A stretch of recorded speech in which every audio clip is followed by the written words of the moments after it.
बच्चों को अपने साथ में लेकर मस्जिद में आना चाहिए या नहीं, ये एक बहुत बड़ा सवाल है जिसके बारे में हम अपनी वीडियो में बात करेंगे। एक साहब ने अपनी आप बीती सुनाई कि मैं इशा की नमाज़ पढ़ने मस्जिद गया। जैसे ही इमाम साहब ने सलाम फेरा, एक बुज़ुर्ग मेरे साथ बैठे शख्स के साथ शुरू हो गए कि छोटे बच्चे को मस्जिद में क्यों लाए हैं, नाबालिग बच्चों को मस्जिद में ना लाया करें। वो शख्स तो खामोश रहा, लेकिन मैंने उस बुज़ुर्ग साहब से कहा कि बाकी नमाज के बाद इसका जवाब आपको मैं देता हूँ, अभी आप खामोश हो जाए प्लीज़। जब बाकी नमाज मुकम्मल करने के बाद मैं इधर ही मस्जिद ही में बैठ गया, उस बुज़ुर्ग ने नमाज मुकम्मल की तो मैंने उनसे पूछा कि आपके कितने बेटे हैं। उन्होंने जवाब दिया, माशाअल्लाह 3 हैं और बगल ही में सबके घर एक दूसरे से मिले हुए हैं। मैंने फिर पूछा कि पोते कितने हैं। कहने लगे, माशाअल्लाह तीनों बेटे साहिब औलाद हैं, तीनों से 5 पोते हैं। मैंने पूछा कि अभी इशा की नमाज पर आपके बेटों और पोतों में से कोई आया था। उन्होंने नहीं में सर हिलाया। मैंने उन्हें कहा कि बुज़ुर्ग साहब, अगर बचपन से ही बच्चों को मस्जिद में साथ लाने की आदत डाली होती तो अभी आपके बेटों और पोतों में से भी यहाँ मस्जिद में मौजूद होते। जब बच्चे छोटे होते हैं तो वो मस्जिद आने की ज़िद करते हैं, तब हम उन्हें मना कर देते हैं और वो रोते हैं, ज़िद करते हैं, लेकिन उन्हें रोता हुआ छोड़कर आ जाते हैं। बाद में बड़े हो जाते हैं तो आप कहते हैं तो वो नहीं आते। बचपन से ही आदत बनानी पड़ती है। बात थोड़ी सी उन्हें समझ में आई, मगर वो कहने लगे कि ठीक है, लेकिन नाबालिग बच्चों को नहीं लाना चाहिए, वो दूसरों की नमाज ख़राब करते हैं। मैंने कहा, बुज़ुर्ग साहब, बच्चों को 7 साल में ही नमाज पढ़ाने का हुक्म है और 10 साल तक ना पढ़े तो सख्ती का हुक्म है, यहाँ तक कि मारने तक का भी हुक्म है। अब 7 साल का कौन सा बच्चा बालिग हो जाता है?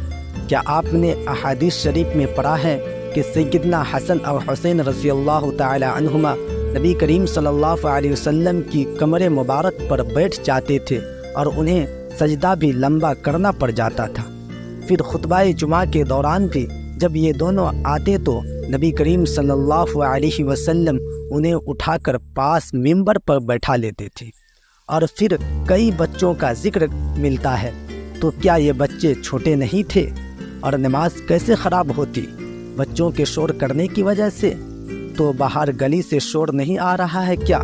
या आगे गुज़रने की वजह से? तो आगे से बच्चे गुज़र जाए तो उन्हें कोई गुनाह नहीं, क्योंकि वो छोटे हैं। अगर कोई भी बच्चा चंद दिन भी मस्जिद आ जाए तो उसे सारे अदब व आदाब पता चल जाता है। फिर मैंने पिछली सफ़ की तरफ इशारा किया कि वो 2 बच्चे बैठे हैं, दोनों मेरे बेटे हैं, एक 10 साल का और दूसरा 4 साल का। बड़ा खुद शौक़ से आया है कि उसे पता है कि अब उस पर नमाज फ़र्ज़ है, और छोटा खुद ज़िद करके आया है। मैंने कहा भी था कि अभी बहुत सर्दी है, आज ना आओ, लेकिन उसने जर्सी कोट पहना, बूट पहने और आ गया।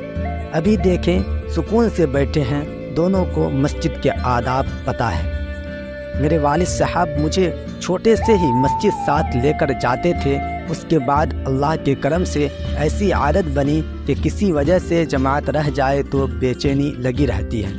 फ्रांस में देखा कि वहाँ बसने वाले अरबों और तुर्कों में नमाज का रुझान बहुत ज़्यादा है। उसकी एक वजह यह भी है कि वो अपने बच्चों को छोटे वक्त से ही मस्जिद में साथ लाते हैं, जबकि यहाँ बड़े सगीर पाको हिंद में कोई बच्चा मस्जिद आ जाए तो उसे डांटा जाता है। कई मसाजिद में शोर करने या शरारतें करने पर मारा भी जाता है, और यूं उसे शुरू से ही मस्जिद से मुतनफ़्फ़ी कर दिया जाता है। इस वजह से वो मस्जिद जो जुमा की नमाज में भरी होती है और बाकी नमाज के औक़ात में 5-10% से ज़्यादा नमाजी नहीं होते। मस्जिद अल्लाह का घर है, उस पर बच्चों का भी उतना ही हक़ है जितना बड़ों का है।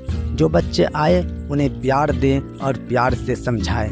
जो बच्चों को अपने साथ लाए उसे ऐसे ना घूरें कि जैसे उसने बहुत बड़ी गलती कर दी है। وہ پیار سے سمجھاتا ہے بچوں کو، اسے سمجھانے دے، اس سے بچوں کے دل و دماغ میں مسجد کی محبت بیٹھے گی اور بڑے ہو کر نماز کی پابندی کریں گے۔ میں نے ادب سے انہیں سلام کیا اور آ گیا، لیکن پھر اگلے دن ہی اس بزرگ کے ساتھ اس کے 2 پوتوں کو دیکھ کر دل باغ باغ ہو گیا۔ مجھے امید ہے کہ یہ ویڈیو آپ کو پسند آئی ہوگی۔ آپ سے ایک چھوٹی سی گزارش ہے کہ ویڈیو کو دوسروں کی بھلائی کے لیے شیئر کر دیں۔